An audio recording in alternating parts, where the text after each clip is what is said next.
ਵਾਲੇਕਮ ਕੀ ਹਾਲ ਹੈ ਸਾਰਿਆਂ ਦੇ ਠੀਕ ਠਾਕ ਹੋ ਕੀ ਵੇਂਦੇ ਹੋ ਵੇਖ ਲੋ ਰੁਲਦੇ ਪਏ ਆ ਹੋਰ ਮੁੜ ਕਿਹੜੀਆਂ ਗੱਲਾਂ ਤੇ ਆ ਵੇਖੋ ਵੀ ਇੱਥੇ ਜਨਾਬ ਬੜੇ ਵਕੀਲ ਸ਼ੀਲ ਤੇ ਜਨਾਬ ਅੱਜ ਇੱਥੇ ਹੀ ਅਦਾਲਤਾਂ ਤੇ ਇੱਥੇ ਹੀ ਕਚਹਿਰੀਆਂ ਤੇ ਇੱਥੇ ਹੀ ਸਾਰਾ ਕੁਝ ਇੱਥੇ ਹੀ ਅੱਜ ਪ੍ਰੈਸ ਕਾਨਫਰੰਸ ਜਨਾਬ ਹੋਏਗੀ ਤੇ ਬਾਕੀ ਹਾਲਾਤ ਖਲਾਤ ਕੀ ਨੇ ਉਹ ਤੁਹਾਡੇ ਸਾਹਮਣੇ ਨੇ ਇਦੋਂ ਵੇਖ ਲੋ ਟਕਾ ਟਕ ਲੱਗੇ ਹੋਏ ਆ ਇਦੋਂ ਵੇਖ लो आंदे ने वकील अस्सलाम वालेकुम वकील काक बन के नहीं दौरा करते आ वेख लो।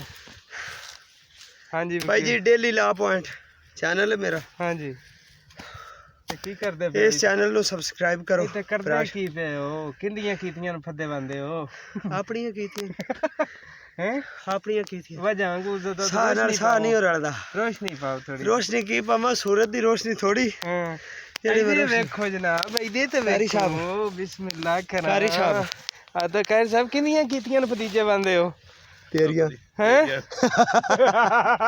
आगा वेख लो जी कारी साहब दे काम कारी साहब नु पता ही कोई नहीं किन्नियां कीतियां ने तेरियां कीतियां। हाँ बाकी गल ये वे कि तुसीं हुण वेख ही रहे हो सारी किस्सा कहानी के जो भी हाल वाल है ना असीं हुण तुहानूं की आखना है असीं आप तो पहलां थोड़ा जिहा क्लीयर कर लईए इहदे इक होर भी जनाब अपना मैडिकल ऑफिसर भी है ने आ वेख लो। हाँ जी भाई जान तुहाडा की हाल है? हाँ जी की हो रहा है? हाँ जी दसो जी की कर रहे क्यों की जरूरत पेश आई तुहाडा ते जे ब्याह भी नहीं होया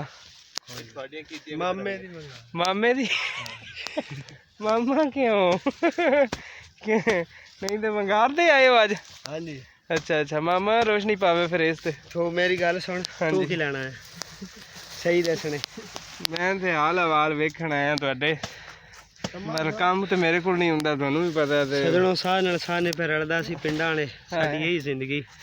असीं एक गल याद रखो असीं पिंडां वाले भावें वकील बन जाइए भावें जज बन जाइए भावें जस्टिस बन जाइए। हाँ जी घर वाले वास्ते असीं उही हैं।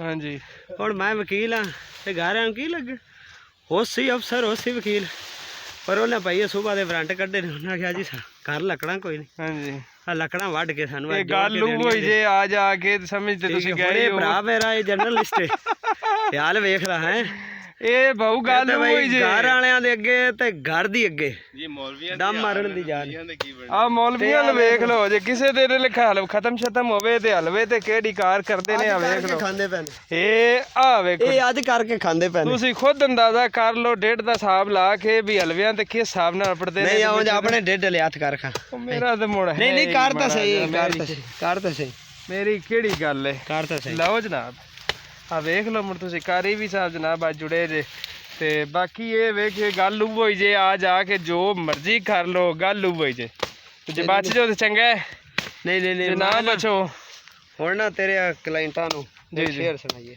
शेर सुनाओ जी सुनाओ शेर सुनाइए वकील साहब हुण मुड़ आ गया जे अपना ते हुण इन्हां नु चढ़दा जट इन्हां नु आख्या भी वकील बन के ते थोड़ा जिहा शेर सुना दे बल्कि इन्हां दी आप ही हो सके भी इन्हां नु आई है ए राती लिखे ने जी सुनाओ जी राह इश्क वाला है बहुत औखा हाँ हाँ हाँ बाज यार दे चलना मुहाल हुंदा वाह बंदा रहबर दे बिना रहबर दे बंदा डोल जावे फिर यार दा नहीं जमाल हुंदा वाह रबता इश्क दा जे टुट जावे हाय हाय फिर किस्मत नाल बहाल हुंदा मुर्शद कामल जे नसीब होवे सदी कोई नहीं फिर सवाल हुंदा। ओए क्या बात एक और सुन ए भी राती लिखिया ओए होए सुना मार सोच दी पैंदी है नित मैनू ओए होए सोच काबू में रेवे ए ना आवे जिस सोच नु सोचण दा सोचना वा इस सोच नु सोच हटा आवे शल सोच यार दी होवे नसीब मैनू ओए होए सोचा बाकी सोचा नु जेड़ी मिटा आवे शाला मुक्के सदी ये सोचां दा रश इको सोच ते मैनू टिका आवे। ओए होए होए होए ये लो वकील भी है शेरो शायरी दे वट कट छड्डे ने बाकी गल होई जे गल होई है समझ लो जे बच जावो ते चंगा जे ते जेड़े फस गए ने उन्हां को भाई सजणों गल मुहब्बत ना रवो। हां जेड़ा ना इंसान ये है मुहब्बत दा ना ते ए वेखो सानू दुनिया ते मालिक ने किस वास्ते भेजा मुहब्बत वास्ते भेजा असीं अपने माँ बाप दे नाल मुहब्बत करिए अपनी औलाद नाल मुहब्बत करिए अपने बहन भाइयों दे नाल मुहब्बत करिए अपने पीर दे नाल मुहब्बत करिए अपने सजना दोस्तां संगियां साथियां मोहल्ले वालियां नाल मुहब्बत करिए। ये मुहब्बत दी गल हुण जेड़े शख्स दे विच जेड़े बंदे दे विच ये मुहब्बत नहीं ना ये प्यार नहीं ओ खुदा दी कसम ओ हिवानी है ओ जानवर है ਉਹਦਾ ਇਨਸਾਨੀਅਤ ਨਾਲ ਤਲਕ ਹੀ ਕੋਈ। ਬਿਲਕੁਲ ਕੋਈ ਸ਼ੱਕ ਨਹੀਂ। ਅਗਰ ਇਨਸਾਨ ਹੈ ਤੇ ਇਨਸਾਨ ਦਾ ਮਾਨ ਹੀ ਮੁਹੱਬਤ ਹੈ।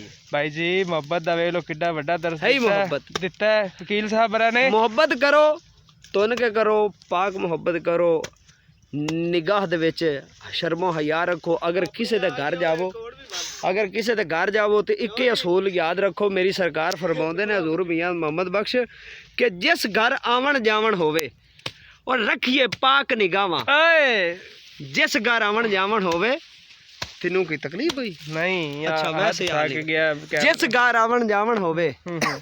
ਰੱਖੀਏ ਪਾਕ ਨਿਗਾਹਾਂ, ਉਹ ਕਾਬੇ ਵਾਂਗਰ ਤੱਕੀਏ ਉਹਨਾਂ ਨੂੰ ਤੇ ਰਹੀਏ ਵਾਂਗ ਫਰਾਵਾਂ। ਹਾਏ ਹਾਏ ਹਾਏ। ਜਦੋਂ ਬੰਦਾ ਕਿਸੇ ਦੇ ਘਰ ਜਾਵੇ ਨਾ ਤੇ ਬਾਹਰ ਨਿਕਲੇ, ਅੰਨਾ ਹੋ ਕੇ ਬਾਹਰ ਨਿਕਲੇ, ਬੋਲਾ ਹੋ ਕੇ ਬਾਹਰ ਨਿਕਲੇ, ਗੂੰਗਾ ਹੋ ਕੇ ਬਾਹਰ ਨਿਕਲੇ। ਇਹਦਾ ਮਕਸਦ ਹੈ ਜੋ ਕੁਛ ਉੱਥੇ ਵੇਖਿਆ ਉੱਥੇ ਛੱਡ ਦਿਓ, ਜੋ ਕੁਛ ਸੁਣਿਆ ਉੱਥੇ ਛੱਡ ਦਿਓ, ਜੋ ਕੁਛ ਬੋਲਿਆ ਉੱਥੇ ਛੱਡ ਦਿਓ। ਤੁਹਾਡੀ ਜਿਹੜੀ ਅੱਖ ਹੈ ਤੁਹਾਡੇ ਕੰਟਰੋਲ ਵਿੱਚ ਹੋਵੇ। ਉਹਨਾਂ ਕਰਨਾ ਦੀਦਾਰ ਸੱਜਣ ਦਾ ਜਿਨ੍ਹਾਂ ਅੱਖੀਆਂ ਸਾਂਭ ਕੇ ਰੱਖੀਆਂ। ਜਿਸ ਬੰਦੇ ਨੇ ਆਪਣੀ ਅੱਖ ਸਾਂਭ ਕੇ ਰੱਖ ਲਈ ਉਹਨੂੰ ਯਾਰ ਦਾ ਦੀਦਾਰ ਹੋਣਾ। ਜਿਹਨੇ ਅੱਖ ਨਾਲ ਦਗਾ ਕੀਤਾ, ਜਿਹਨੇ ਇਸ ਅੱਖ ਨੂੰ ਧੋਖਾ ਕੀਤਾ, ਉਹ ਇੱਥੇ ਵੀ ਅੰਨੇ ਉੱਥੇ ਵੀ ਅੰਨੇ।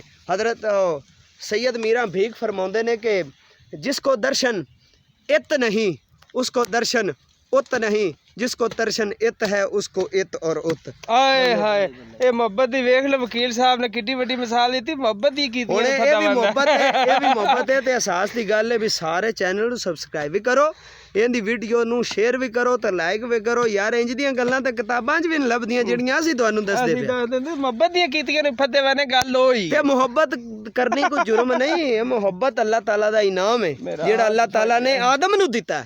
ਆਦਮ ਨੂੰ ਤੇ ਅਸੀਂ ਆਦਮ ਜ਼ਾਦੇ ਹਾਂ। ਹਿੱਸੇ ਦੀ ਖਲੋਤੀ ਹੋਈ ਹੈ। ਹਲੋ ਆ ਜਾਓ ਭਾਈ, ਉਹ ਆਂਦੇ ਨੇ ਆਪਣੇ ਹਿੱਸੇ ਦੀ ਅੱਗ ਵੱਢੋ। ਇਹਦੇ ਹੱਥ ਵੀ ਥੱਕ ਗਿਆ ਪਰ ਗੱਲ ਹੋਈ ਜੇ ਤੇ ਸਮਝ ਜਾਓ। ਚਲੋ ਹੁਣ ਇਹਨਾਂ ਨੂੰ ਇੱਕ ਵਾਰੀ ਬਸ ਕਰ